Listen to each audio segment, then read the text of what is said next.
Hey guys, in today's video we're going to be unboxing this Micro Swiss NG and also upgrading the heat block and nozzle.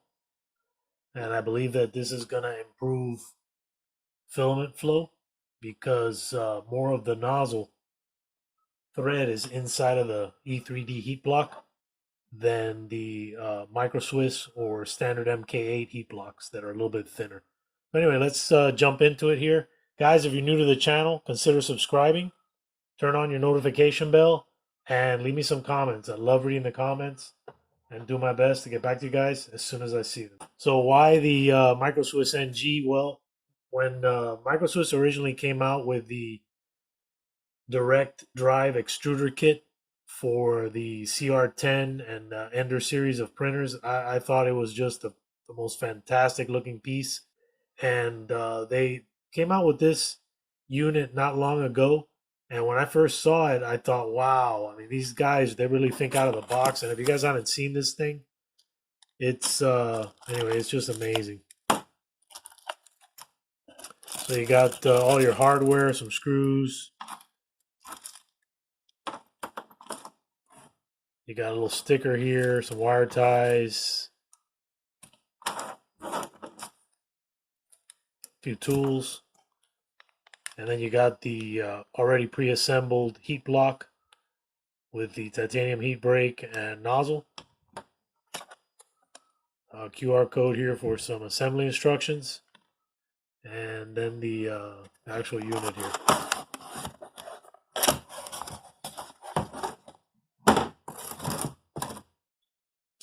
And the reason that this thing interested me so much when I first saw it is because of its very compact design and weight. This thing is not very heavy. Let me bust out a scale and I'll show you guys. So what I'm going to compare it to is the original bracket. So this is the original direct extruder kit that reuses the 4240 stepper motor that comes standard on the Creality printers, and then it reuses the hot end. So hot end assembly, bracket, stepper motor, 411 grams. Let's pop off the knob just to be fair. 407 grams. And let's compare that to the NG. So I just removed the plastic shroud. So this is same setup.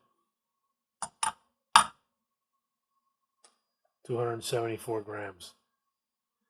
So that's a big, I mean, that's a big difference in the moving mass. And it's a lot smaller too. I mean, if you look at this thing compared to the original one,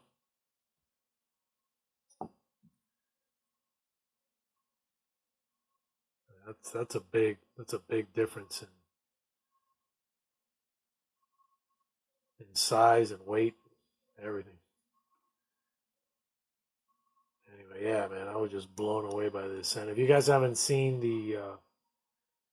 so the guy from Proper Printing and another guy that did kind of a extruder shootout to where they had a bunch of different extruders, Chimeras, and everybody else competing. And this one bested them all. I mean, the torque on this thing is just incredible because of how they geared it here. It's got also they claim the shortest filament path because extruder gears are right here, and here's the you know the heat break directly below it. So it doesn't have to travel hardly any distance before it gets to the heat block and the nozzle. So let me show you guys what I want to do with this thing. So one thing that I dislike about focus here for me. One thing that I dislike about the Micro Swiss products is this assembly here. And the reason I don't like it is because I've had on the Micro Swiss all metal hot end after torquing this thing, and I've tried torquing it cold, hot, using an inch pound torque wrench, and always I've had these two components come loose from each other, and when that happens, filament starts to flow out either from the top of the threads here, or it starts to come out underneath the heat block between the nozzle, or sometimes even both. And when this blowout happens, it's super nasty. It's a pain to clean up, and I've had this happen to me on every Micro Swiss all metal hot end. The reason that I decided to try and use an E3D V6 heat block and nozzle with this unit is because since their heat block is taller, there's more threads inside the heat block, and I believe that's going to create a tighter seal between these two parts, and it's going to be less likely that they're going to come apart. And again, that's a theory. I'm just going to have to try it and see. But I can tell you that E3D V6 all metal hot end is amazing. I mean, you tighten that thing up, and that's you never have to mess with it again. It's just I have it on one of my Ender 3V2s, and man, it's just awesome. So let me show you the difference here. So you can order just the block, and if you do get the block and the nozzle, you are going to need a thermistor, because the thermistor has a sleeve on the E3D V6.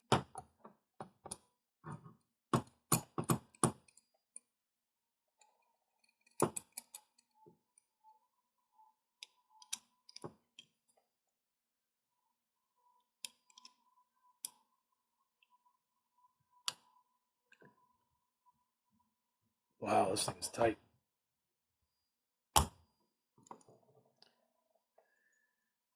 Well, I will tell you, if you guys decided that you wanted to keep this, they really tightened this thing, man. I mean, this thing was tight. Wow.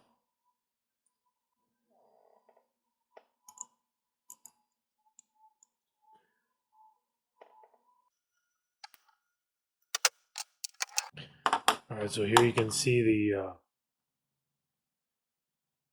thread length difference. So you get about another 2 more threads inside the heat block, as opposed to having the nozzle hanging down below the heat block.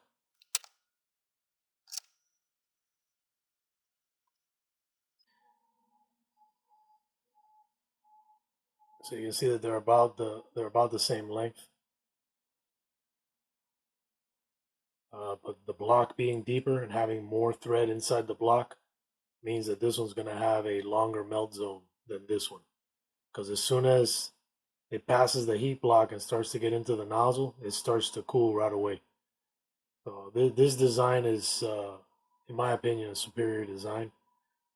And like I said earlier, I've had absolutely no problem with my E3D V6 hot end after assembling it. That thing is just bulletproof. So I'm hoping to make this Micro Swiss perform just like my E3D V6 hot end. It does flow better than the stock MK8 and the Micro Swiss that I used to have before. So I think by creating this hybrid setup, I get the best of both worlds.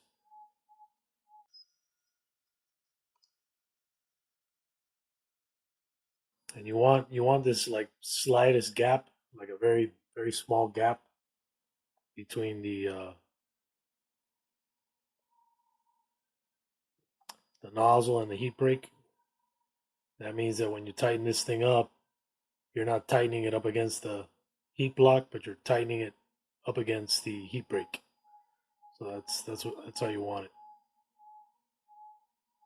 Actually, I think I'm gonna roll this thing up a little bit more. Right about there. Good.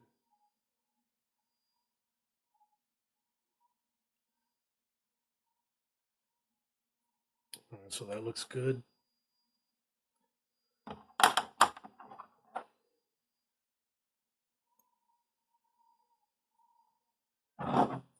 And I'm just going to use this 3D printed torque wrench to tighten it.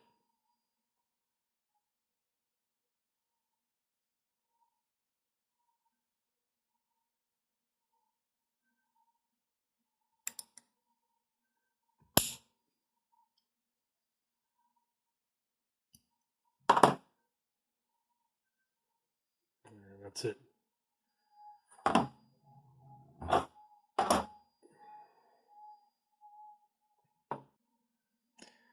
And actually, you know what's a good idea? If you guys are going to assemble either an MK8, E3DV6, or a Micro Swiss hotend, to apply some thermal paste right here on the heat break as it slides into this little collar here.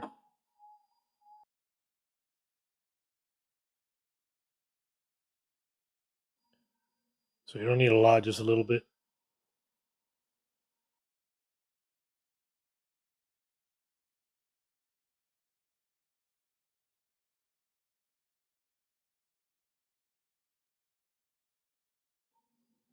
And I plan to install this on my CR10S Pro V2. If you guys watch one of my recent videos, I added 0.2.7 mainboard to it, HD display, and then this will be the next thing. The plan is to add clipper to it, but I wanted to lighten up the hot end assembly. So eliminating 180 grams is a good start. We lightened the build plate by swapping out the glass bed and also the wham bam for a Garolite G10 sheet. And I'm just going to add the grub screws. And this is the grub screw for the thermistor. And when you order this heat block, you gotta get this sleeve thermistor, and you might as well order a 300 C1. This one is not. Unfortunately, I didn't remember to do that. But yeah, if you're gonna, since it's all metal, you can really print with some higher temperatures. So go ahead and order yourself a 300 degree thermistor. And I'm gonna go ahead and upgrade the heater cartridge to a 60-watt heater cartridge. There it is, 24 volt, 60 watt. You can see it there at the end.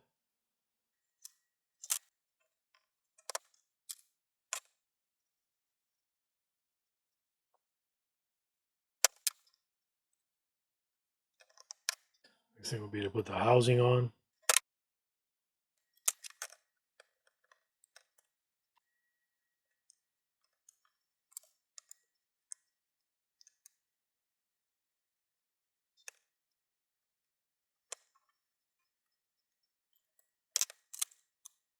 I have to push this down a little bit so that I can have enough slack to get to this adjustment knob.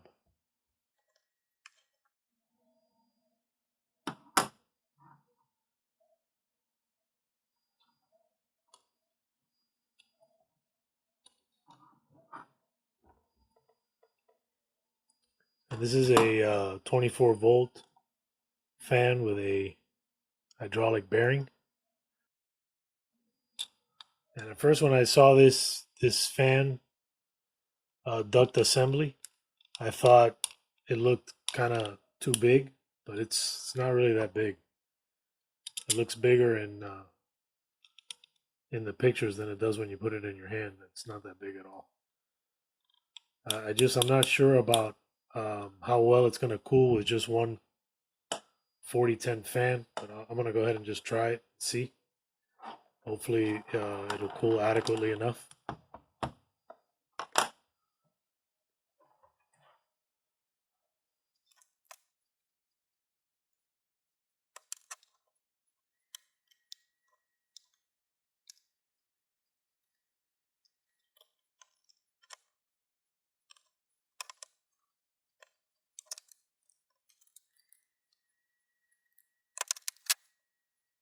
I'm going to nip off this little piece of plastic here so I can get these guys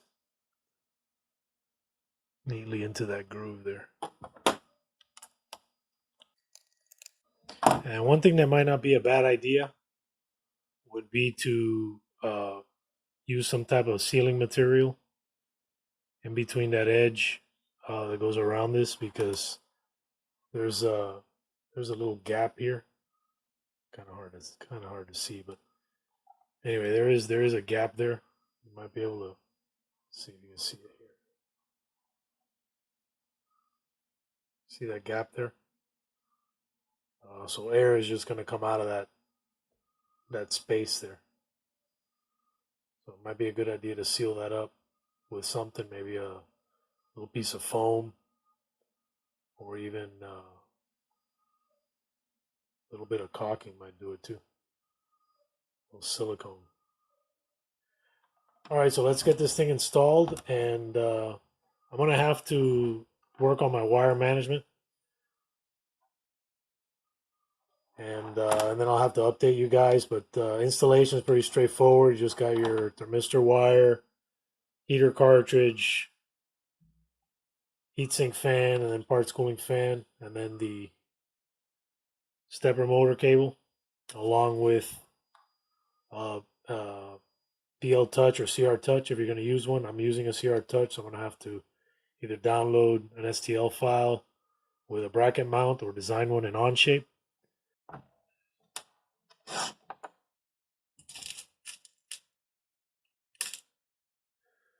All right, so I made up this little bracket here for the CR Touch.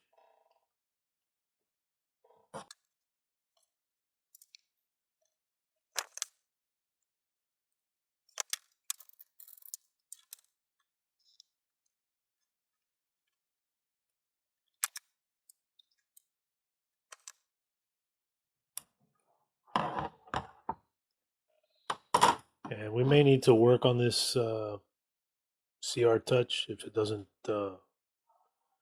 trigger in the proper location. We may need to modify this bracket and move it up, or I don't think it's going to have to go down anymore, but it may have to go up a little.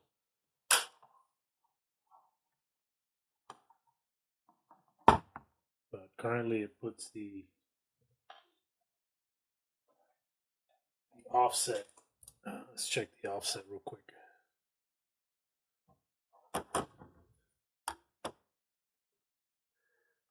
So it currently puts the offset at about 43 millimeters, 43 and a half, maybe.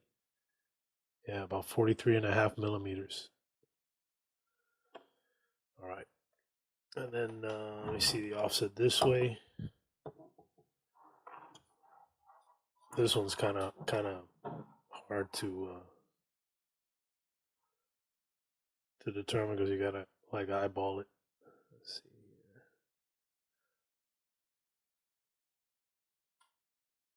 It's about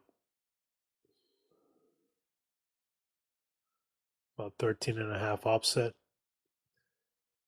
So 13 and a half Y offset and 43. I'm gonna have to write this down. All right, so let's finish wiring this thing up, and then we'll install it on the CR10S Pro V2. So if you guys saw my last video that I made on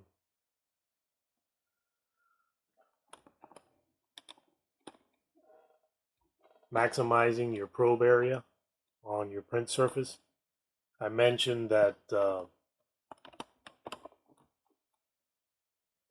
I mentioned about the probe location. So one thing that's really important is that the probe is in the correct position. Let me move the X gantry up, or the Z gantry up.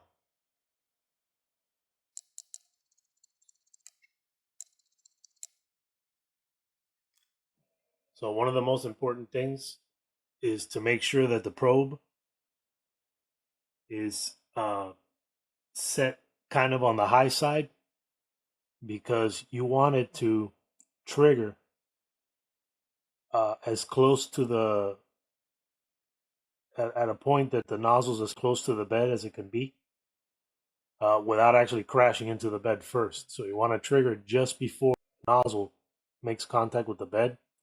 So having this set up just high enough to make that happen is the key to get all this to work properly. Because how I had it before is I had the probe further down so that it would trigger way before the nozzle. But then this introduces problems in the bed mesh creation process. So you don't want to do it that way. You want it to be the opposite. Now to get this thing to work, there's a couple of things that I had to do. For one thing, I had to modify the original design of this adjustable uh, X limit switch to allow this thing to trigger all the way flush with the body of this retainer. That would allow this to travel all the way to the left. Let me home it. That would allow this to travel all the way to the left and have the nozzle right at the very edge of the bed. Before, the nozzle was in about 20 to 25 millimeters,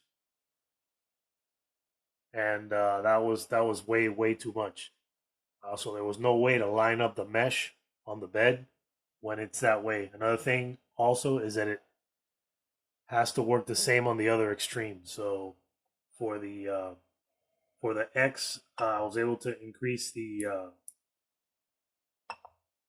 travel.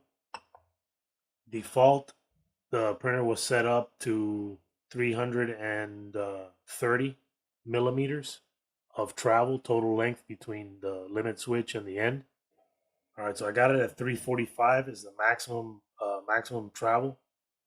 So I'm gonna go ahead and move it to 345 so you guys can see that it moves over there without any problem.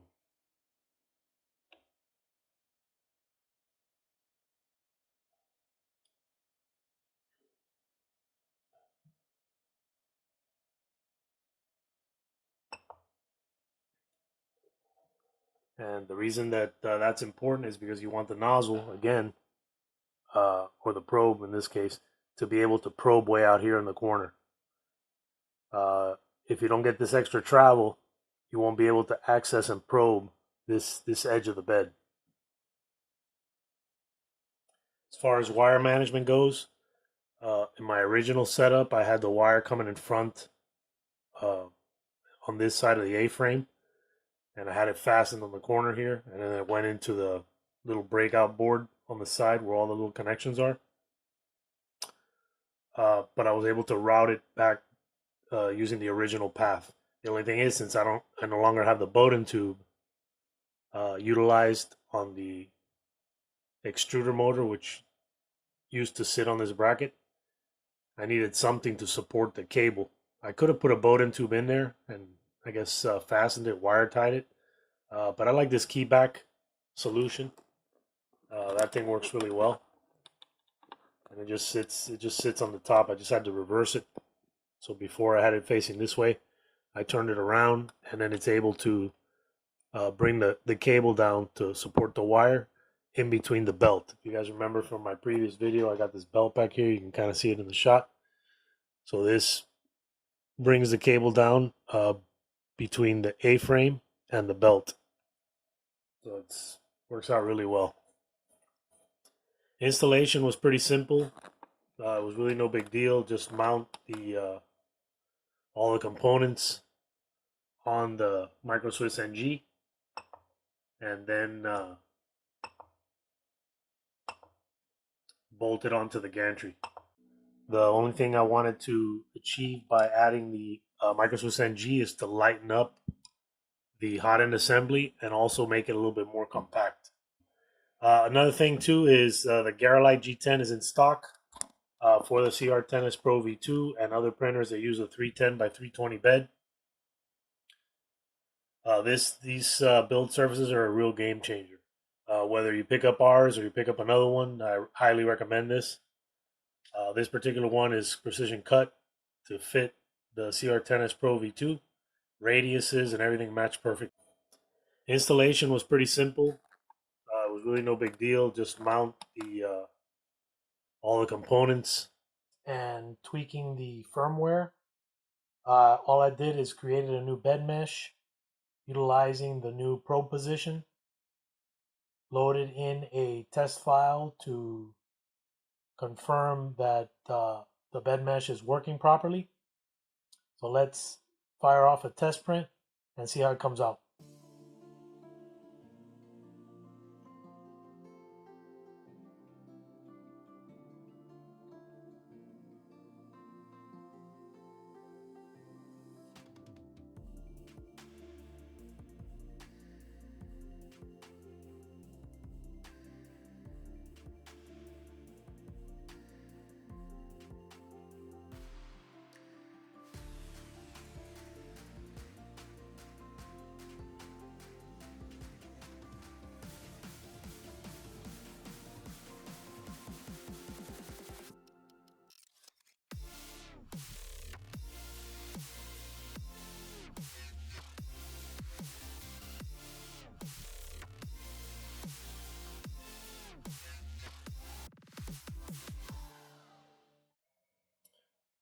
All right, guys, so the print finished, and let's check out and see what we got here.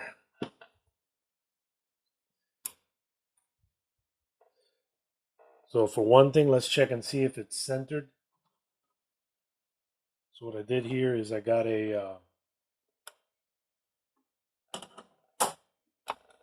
made a center mark for this, which is right here.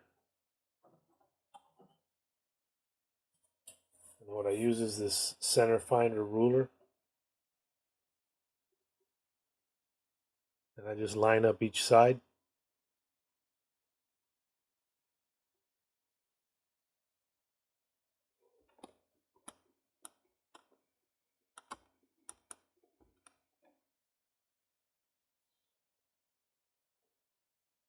So here's our exact center, and there's the center of the ruler. So you can see that on each side it's even. And then we can also check it this way. Put you guys off so you can see here.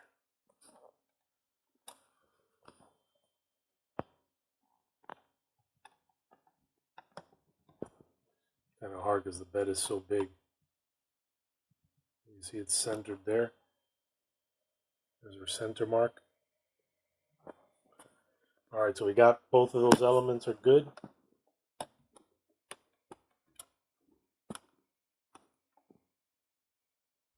Now let's take it off the build plate and look at the bottoms of it. And each one of these dots is a probe point. Same thing with this edge here. I just didn't allow it to print pretty close to the clip, but we probed all the way to these points here. So there's 9.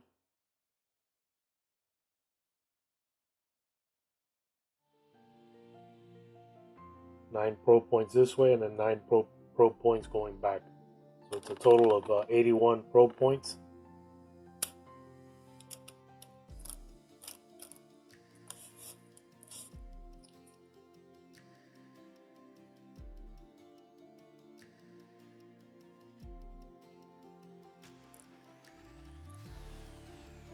Guys, if you're new to the channel, consider subscribing, turn on your notification bell, and leave me some comments. I love reading the comments and do my best to get back to you guys as soon as I see them. Alright guys, that wraps up this video. Till the next one. Take care.